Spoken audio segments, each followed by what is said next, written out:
What's going on, everybody? King of Dragons 5000 here, coming at you with another figure review.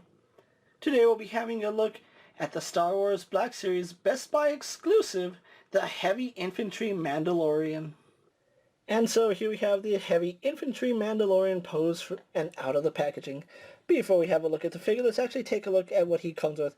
The Heavy Infantry Mandalorian comes with one accessory. He does come with his jetpack and gun combination. The jetpack does peg onto his back, and the gun looks really nice when he's holding it in his hands. One thing I do want to mention is if you have an Iron Man figure, the repulsor blasts do fit in the jetpack, and that looks really good. Also, they do fit in his arm cannon, his flamethrower, whatever you want to call it. So it is really interesting that if you have Iron Man figure, we can actually peg in the repulsor blast in his flamethrower and the jetpack, so I really do like that. So with that out of the way, let's actually take a closer look at the Heavy Infantry Mandalorian. And so here we have a closer look at the Heavy Infantry Mandalorian, and this is a really nice figure. Now, it is amazing that we actually got this figure, seeing as how he just came out in the Mandalorian, so that's really cool that we see a figure, or we get a figure of a character that we just saw on screen, so that's really nice. It means they had this guy ready to go and they didn't even reveal him until the actual show, so that's really impressive. You can see his armor is worn right here along the edges. We can see some of the steel peeking through. As you can see, he does have some dings in his helmet, and I really do like the way the dings look. It is a little bit too clean on the back. It does look like there's some areas that could have used some paint. You can see right here there's a scratch there, a ding right there. Just overall, they could have added more paint to the back of the helmet.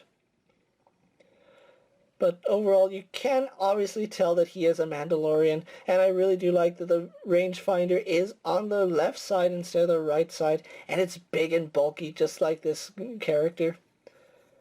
Even though he doesn't have the traditional Mandalorian style armor, you can still see hints of it, especially right here in the hexagon right in the middle. You can see he has some, I'm going to guess that's some kind of communicator right here going into his armor. You can see right here all the wear and tear it has. We have some battle damage right here. We do have some dings right here on the shoulder pad. Really nice Mandalorian emblem right there. Well, again, we could have had some more paint right here where there's some scuffs on the armor. On this shoulder pad, you can see we have some more scuffs. Again, missed opportunities right here to add some paint. A little more paint and this figure would have been so much nicer. That's not saying he's not a nice figure in his own right. I'm just saying more paint would have made him just so much nicer. You can see he has a gauntlet right here, and it has a lot of nice detail. We do have some wear and tear on it. We have a light blue hand patch right here. Again, has a little scuff there. The blue on his hand does match the blue right here on his helmet. Interesting thing to note is that he does have a different color shoulder pad from his right side to his left side. You can see it's completely different. I really do like the fact that he does have this gauntlet. You can see there's it's a control panel right here. We have some scuff marks there. On his flamethrower, we have some more scuffs. Gunmetal for the end of the flamethrower. Again, dings and nicks right here that could have had some paint, but it was overlooked by Hasbro, so I am taking points off for the unpainted scuffs, but sculpt-wise, he's a phenomenal figure. We have some more wear and tear right here on his abdomen. You can see his utility belt is nicely detailed. We do have two pouches right here where they did paint the gold. The rivets are nicely done. We have a smaller pouch, or possibly a buckle right there, or a loop. We have more pouches right here. We have a little tunic coming down. You can see it is frayed at the bottom. Taking a look at his thigh guards, we do have some detailing right here. We have some scuffs that look really nice. Some of the paint is done really well. Excuse me, everybody. You can see that he does have some nicks right here on his knee pads as well. and that's coming off really nicely. I really love the care that went into this figure. And he's a big, bulky, hefty looking figure, and I do like that. If we were to compare him to something, he looks like a linebacker. He looks like a Mandalorian linebacker. He's just so much bigger and more imposing than the Mandalorian, and we'll actually get into that when we have a look at his comparisons, but just overall really nicely detailed all the way to his jetpack. The cable that is supposed to run up his sleeve, but they made it attached to the jetpack. And then his gun is done really well. So that's a detail for the Heavy Infantry Mandalorian. What we're going to do now is get him posed and compare to other figures you may have in your collection. Here we have the Heavy Infantry Mandalorian posed next to a Marvel Legends Cyclops and a DC Multiverse Superman. Here we have the Heavy Infantry Mandalorian posed next to a WWE Elite Scale figure and a Mezco 1/12 Collective Popeye the Sailor Man.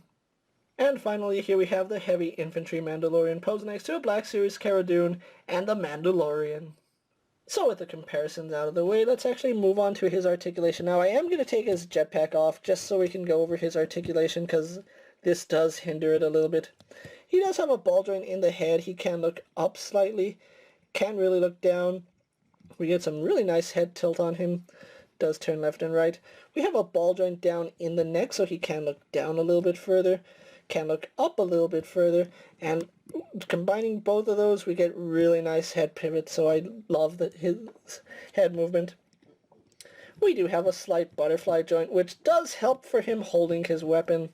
Arm does go all the way around, goes all the way out, and I do like the fact that the shoulder pad is rubber, so it does get out of the way. We don't have a bicep swivel. Instead, we do have an elbow that does go up a little better than 90 degrees, as well as rotation. On this wrist, we do have a hinge that goes in and out, as well as swivel. This is an up and down hinge, which is a little bit stiff, and we also do get swivel there. We do have a really generous ball joint in his torso, which does go back.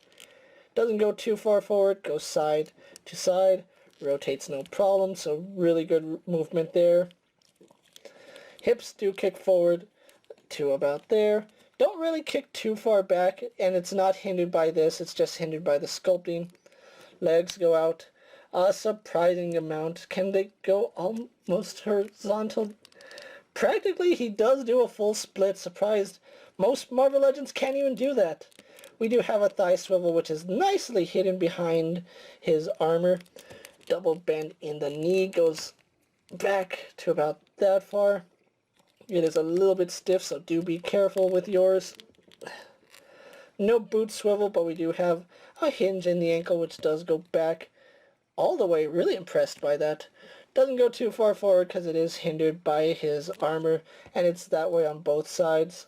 But we do get a really generous rocker ankle, so overall, really good articulation here on the Heavy Infantry Mandalorian.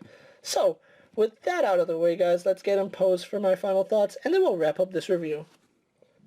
And so here we have the Heavy Infantry Mandalorian posed for my final thoughts. Overall, really great figure. I really do love the way he came out. I do enjoy the fact that if you have an Iron Man figure, the repulsor blast fit perfectly into his jetpack and into his wrist cannon, flamethrower, whatever you want to call it. It does fit really nicely, so I do like that. That's actually something I really wasn't expecting.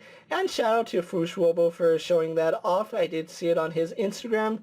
I decided to try it for myself, and it does work. Now, if you are looking for the Heavy Infantry Mandalorian, to my knowledge and from what I'm seeing, he is a Best Buy exclusive at the moment. Now, that may change. He may get a release on other online retailers or other stores, but for now, at the time I'm making this video, he is exclusive to Best Buy, and it appears only to Best Buy's website, so if you are looking for the Heavy Infantry Mandalorian, you do have to go to bestbuy.com for this figure. Now, he's a great addition to your Star Wars collection, especially if you're a fan of The Mandalorian and been enjoying the TV series. I think he's a must-have for any Star Wars collector. So if you haven't already done so, I really do recommend you pick up the Heavy Infantry Mandalorian. He will run you about $30 with tax, and if you do get free shipping, that's even better. I managed to get mine for about $32 with free shipping from Best Buy's website. With that being said, guys, I'm King of Dragons 5000. Don't forget to like this video, leave a comment, subscribe to my channel, go check out all my other action figure reviews as well as all my other Star Wars videos. Hopefully you find them informative. As always, if there's a figure you would like to see me review, let me know down in the comments, and if it's in my collection, I'll definitely have a look at it.